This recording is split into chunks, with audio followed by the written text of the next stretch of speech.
We're going to hear a few words from our gubernatorial candidate. I would like to introduce him. First of all, Joe Cunningham, thank you for coming down to Greenwood. You know, it really means a lot when a candidate takes the time out on a beautiful Saturday like today to come out all the way to little old Greenwood. However, I saw Joe speak in McCormick, so I don't think I have to say little old Greenwood. I could say welcome to the big city compared to McCormick. Listen, I've been following Joe since the beginning of his campaign. I saw you speak at the Blue Palmetto dinner a couple of years back and just blew the socks off the joint. Everything you have said since then resonates with me. I cannot find fault with one word that you posted out on social media or have spoken out loud. So you're going to find a lot of friends here in Greenwood. We thank you for visiting, and with that, I turn it over to Joe. Yay! Responding to McMaster. Of course. Yes. Thank you so much, Mr. Chair, and thank you, Mr. Nicholson, for showing up here, Ms. Parks. Thank you so much for being here, and thank you for your service too. Really an honor to be here, and you know, as we continue our 46 county tour, going to every single corner of the state. You know, I've got a chance to speak to, I think, all of you by now, and give you a little bit more about my background. I grew up the youngest of 5 boys, and my mom was a small business owner. She started her own publishing company from our very own kitchen table. My dad was a Vietnam veteran, came back, became a public defender, then later was elected as a judge. And I went to college in Charleston, and ultimately got my degree in ocean engineering. Worked as an engineer until about 2010, after the recession set in, and I was laid off from my job. And that gave me an opportunity to take out student loans, go back to school. I got my law degree, and was practicing law for a number of years in Charleston before 2016. And that's what kind of brought me off the sidelines, just to let y'all know like what drove me into this world, into service, right, Senator? Because you want to know the why. And after Trump was elected, I started to see the behavior and the divisiveness and just everything that he had ratified and the impact it was having on our country. And I wanted to do something about it. I wanted to step off the sidelines. And so I knew we didn't have any checks and balances in our federal government at the time. We had President Trump, we had Republicans control the House, they controlled the Senate. Nobody was up there fighting for us. So I launched into my race for Congress back in 2017. And people thought I was insane. They told me, you don't have any name ID, you don't have any money, you got no chance. But we put our head down, started raising money, went to every single corner of the district, talked to every voter, Democrat, Republican, Independent, no matter who, and we won the hearts and minds of people. And we flipped a district that hadn't had a Democrat in my entire lifetime, in almost 40 years. So I was proud to serve as the congressman for South Carolina's 1st district for the last 2 years. And I was proud to be ranked one of the most bipartisan and one of the most effective members of Congress. In my 2 years there in Congress, I got 2 bills that made it through a divided Congress and got signed into law by President Trump. One bill to help out our veterans, another one to help protect our environment. 2 bills in less than 2 years. That is incredibly effective for a freshman lawmaker.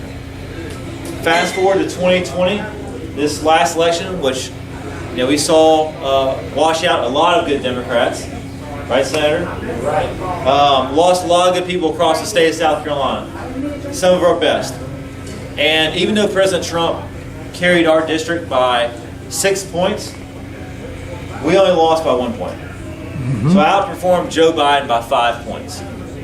We had 15,000 voters who walked into the voting booth. 15,000 people cast their vote for Joe Cunningham and Donald Trump. And I say that because that's the kind of crossover support you need in South Carolina to win. We're not Georgia. we're not going to just turn out Democrats and flip the state blue. You have to have crossover support, and we've got a strong history of doing that. And so after the election in 2020, I was thinking about running for the seat again. I think that was natural, but I remember the words that my dad used to tell me growing up, said, go where the need is. You go where the need is, and whether that's in life or politics or whatever, you go where the need is. And as I'm contemplating running again, I started, just hearing all the chaos that was coming out of Columbia. First of all, McMaster signing on to a lawsuit to try to overturn the election. The big lie. Then it was the most restrictive abortion bill that was signed into law during the middle of a pandemic. And then there's the open carry bill. Remember, at a time when our murder rate has never been higher, that's what he signed into law. A bill to bring back firing squads. I mean, this is where his focus has been, and it struck me that the need was right here in South Carolina. The need was right here in our own backyard. And so, after months of thinking and praying, we announced our candidacy for governor. And we didn't just launch a campaign, but we launched a 46-county tour that takes us to every single county in the entire state. No matter how red or how rural, or how forgotten some counties may feel, because our South Carolina comeback is going to include everyone. And we're taking a very simple message across the state. And that message is this. Governor McMaster is the governor of the past, and I'm running to be the governor of the future. Everything he embodies is part of the past. And there's a lot of things I want to do. I've had a chance to talk with many of you all here today about my vision for South Carolina. We need to pay our teachers more. We've got to pay our teachers more. It's shameful. It's shameful how they're treated here in South Carolina. My oldest brother teaches special ed in a public high school. And after he gets done teaching, he goes and works in a grocery store. And now on the weekends, he's bartending. And his story is not uncommon. Because teachers across our state, they work second jobs, third jobs, they tutor, they coach, just to make ends meet. And then they have to come out of their own pocket for school supplies. Paying people is only one way to show appreciation. Just last year, Governor McMaster tried forcing those teachers back into the classroom before they could even have the vaccine. That's why teachers were driving up to North Carolina to get vaccinated, because they're scared for their own health. That's why 1 out of 7 teachers have left the profession in South Carolina this past year. It's because Governor McMaster has not shown them the appreciation that they deserve. Period. My first day, though, as governor, first thing I'm going to do is expand Medicaid. Yes. So 200,000 South Carolinians can have access to health care. And this is a moral issue for me. It's about taking care of our neighbor. It's about doing the same thing that 38 other states have done, both Democrat and Republican-controlled states. But it's also an economical issue as well. Because this is going to create 40,000 new jobs. It's going to save our rural hospitals, and it's going to inject billions of dollars into our economy. Also, I want to end the prohibition on marijuana. I want to legalize it here in South Carolina. For many reasons. It's about taking care of our veterans. When I served on the Veterans Affairs Committee, we talked about this earlier. I met a Marine who lost one of his limbs on a roadside bomb in Iraq. And, he had nightmares every single night. And like it was, he just replayed that image in his head. And he couldn't sleep at night. The only thing that allowed him to sleep at night was using marijuana. When we all know people who have chronic illness or who suffer through pain and are maybe probably scared to fill that prescription for opioids. They want something safer. And this gives them that alternative. It's also going to create jobs, it's going to help out our farmers, and it's going to create tax revenue. Tax revenue that is desperately needed. We can do things like pay our teachers more, or fix our infrastructure, or maybe even cut taxes. A lot of things we can do with that. We also need to protect voting rights in South Carolina. And I think this is an area that South Carolina should lead on. Our governor wants to make it very, very easy to vote for people who look like him, and then very difficult to vote for people who don't. I believe that we need to have automatic voter registration. When someone turns 18, they're registered to vote. We need to have, same-day voter registration. We got to put an end to straight ticket voting, which only encourages partisanship. And we need to put an end to gerrymandering as well. As governor, I'm going to lead the charge personally to end what's known as Confederate Memorial Day and replace it by making Election Day a state holiday.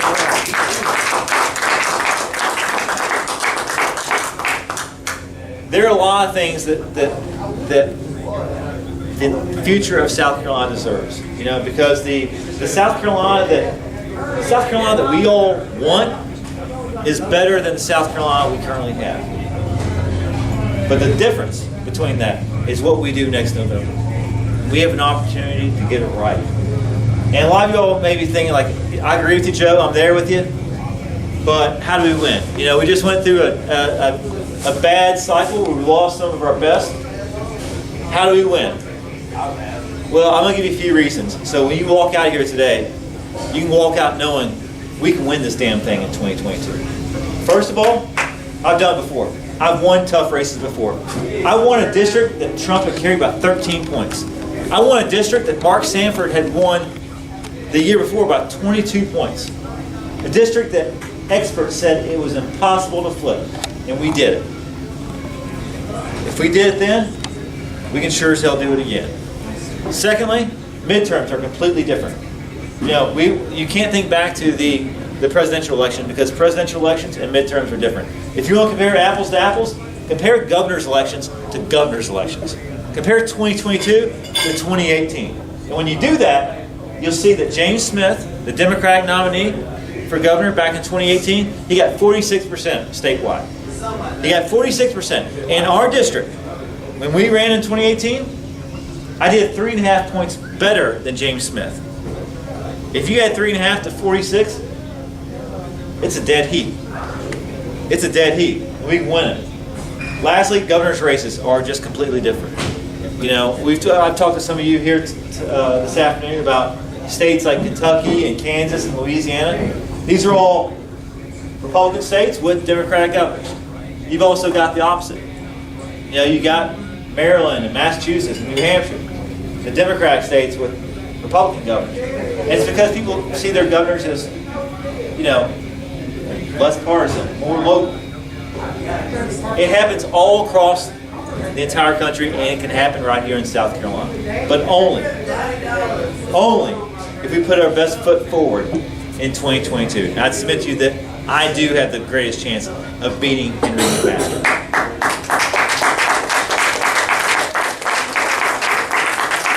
But look, it can't be done without you. So I'm grateful to each and every one of you all who came out here this afternoon. My dad always said that the most valuable thing you can give somebody is your time. And so y'all could be anywhere with anyone. And you chose to be here this afternoon with me. So thank you. Thank you for your time. And I want to leave you with as we look forward to this election, I'm not going to sugarcoat it. I'm not going to sit here and tell you it's going to be easy, because it's not. It's going to be a fight. And I'll leave you with the story of the greatest fighter that I ever knew, Muhammad Ali. The greatest fighter ever.